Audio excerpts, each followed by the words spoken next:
My name is Sherri Miller, and I started coming to Emmanuel in 2021, I think it was, when church reopened. It was when they just started meeting in person, and so I wanted to come back to church, and that's why I started here. I've got to know some really nice people. Everybody here has been very welcoming from the very first time I stepped into the door. And I think I mentioned before how I really enjoyed the fact that when I looked around, I saw a lot of people just like myself, and the relationship that I have with my husband, which is a biracial relationship.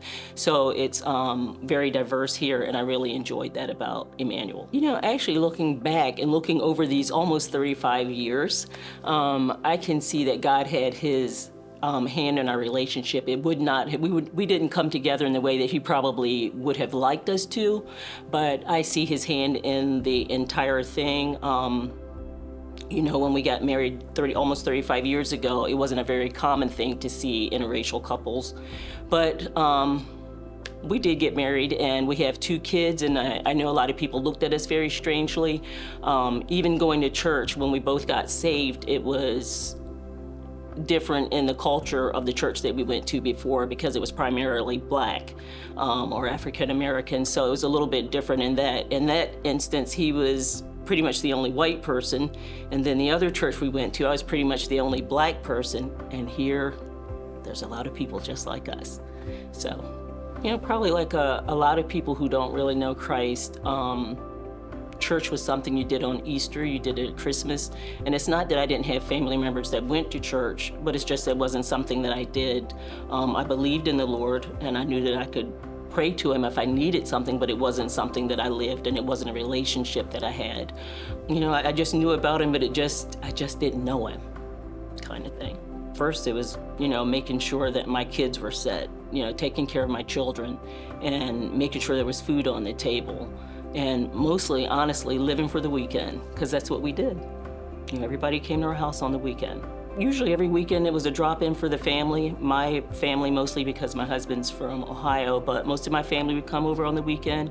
It'd be an automatic cookout, party kind of thing. That's what we did every weekend, you know, until I discovered there had to be something else. Gosh, there was a girl at work, a lady at work. She went to Family Worship Center. Her husband was a minister. And she used to talk to me about Jesus all the time. And I think, I wish she would leave me alone. She's getting on my nerves. And then one day she invited me to lunch, and that was the rest of the story. I think I cried the entire time. So then I think a week after that, she invited me to church again. And I thought, okay, I'll go one day. And that Saturday night before I went to church, that was December the 30th, 1995, before I went to bed, I was like, my sisters and I had gone on what I call a 12-pack ride, you know, with a 12-pack in the car, riding the back roads. And I got up that night out of my bed and got on my knees, and I was like, I don't want to do this anymore, because for some reason, it just felt like I'm sick and tired of doing the same thing over and over. So that Sunday morning, I got up and went to church, smelling probably just like the 12-pack, but I went anyway. And the Lord met me there that day, and I think I cried the whole service. And then that night I came back for the watch night service. It was New Year's Eve service, and that was the rest of my story. Initially, when she was talking to me, I didn't really want to have any part of it, but I feel like there was a tugging, you know, in the back of my mind, wanting to know a little bit more about it. And honestly, I think they bought a house, and she was talking about how the Lord provided, and I was like, gosh, maybe I should give this a try. You know, it's probably one of the real reasons why I wanted to go to church with her, because, you know, I could use a house, you know, that kind of thing. But I had no idea that in that moment that I went, that it was going to change my life forever. So when I think about that, amazingly, I think immediately in that moment when I got saved, I could feel exactly like I was being lifted off of my feet. I remember exactly where I was at the altar when I did the sinner's prayer. I remember that exact feeling. So I think it was one of those things where God was just waiting for me to say yes. And even in that morning, when I left the service before I got saved in that evening, that probably sounds confusing, but I did go home after church that morning, popped my cap on my can of beer, and I was about to drink it and poured it down the drain, because for some reason I wanted this Jesus thing they were talking about more than I wanted that can of beer. And then in that night, that's when I got saved. I mean, he was at work already. I just didn't know it. I didn't recognize it. I think the more that I have gone to church and the more that I have prayed, there's become more of a relationship. So it's not a thing where I'm trying to just do the right things that I learned about in the very beginning, but it has evolved in that he's more than this Jesus that I've heard about. He's a friend. And now I know that didn't happen immediately, but it took time to get to that point. I think that I handle adversities a lot better, people who are adverse. Like at work, I have a lot of cases where people, they're not exactly nice people. They do things like, one day a gentleman threw some positive COVID tests at me. Now, my old self might have wanted to touch him a little bit, but the Jesus in me reminded me that this man was in a stressful situation. You know, his wife was sick. And so then I have to look at those things, and I tend to look at people in a different way than I would have if I didn't know the Lord. When my husband fell 14 feet, and he is the primary income of our household, there was not one bill missed. My kids were covered for Christmas. They were covered for school. We didn't lose anything, and no bills went unpaid. And the Lord just literally provided. And it was a pretty amazing time in my life, and I can remember going to the ER because he ended up being in the ICU. I can remember, why is it giving me a lump? I can remember the verse coming, "I've never seen the righteous forsaken, nor his seed begging bread." That's exactly what he did for us. He provided. We didn't have to ask for anything. It was there. I wish that, honestly, that I was a better disciple with my sisters. You know, at this particular juncture in their life, they go to church, but they go to church and that's it. They don't understand, and they're not in a place that they learn that there's more to just going to church, but it takes a relationship with Jesus. It's more to going to church that brings salvation, and they don't have that, and they don't really care to listen. So that's a big prayer thing for me, and I feel a large responsibility for that. As far as my husband, I will always, no matter how long he's been saved, I will always have to pray for him to remain in God. I don't care if he's a minister, I still have to do that.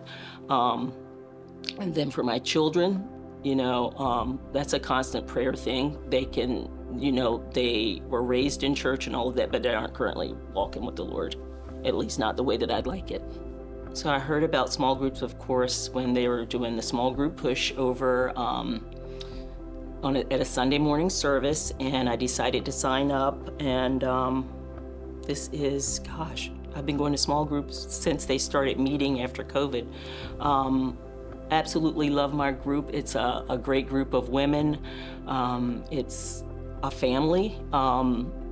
We're there for each other, and the women come together. They're very welcoming. We have some new ladies in that have just started this semester, and they've just fallen right in place, just like they've been there. And that's what it's all about, is to give people that comfortability that they can do that. Like I said, everybody was very welcome. I didn't feel like a stranger. And one of the things that I see in our group, and probably in all of the groups, is that it doesn't matter how long you've been knowing the Lord, or if you're just visiting there, they make you feel comfortable. Everybody's on the same level, and we're all there to learn something and to grow closer to God. 2 Corinthians 12:9, His grace is sufficient. And that's through everything that I've experienced, you know, especially the bad things. I can always rely on His grace. And even when I think I'm not gonna make it, it's His grace. I keep those letters on my windowsill, little blocks. His grace is sufficient for me. There's somebody just like you who either thinks that they're not gonna make it through whatever situation, or God can't do anything for them. It's important to share that, because they are just like you are. My husband always says that we used to study hard to be, we were studying hard to be alcoholics, but God.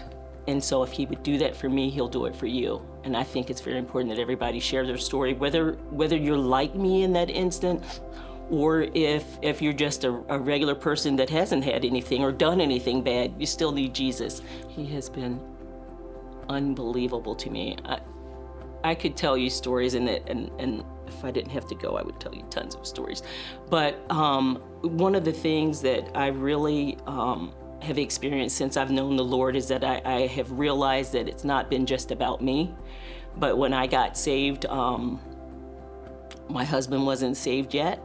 And, he came to church with me one Sunday, and he's just started to feel that tug, but, he didn't get saved. But one night I said to the friend of mine that witnessed to me, I told her about it, and she said, just pray for him. So that night we came home from a couples retreat, and he was drinking with his pal downstairs, and I just got on my knees and prayed.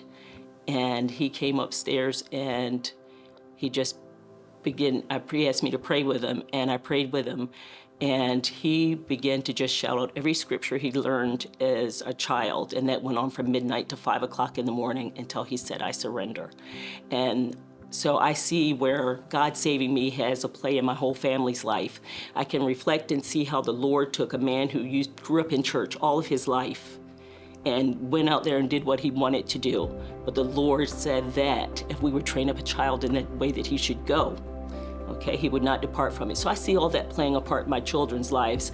So, God has been that good, and always will be good. My name is Sherri Miller. This is my story.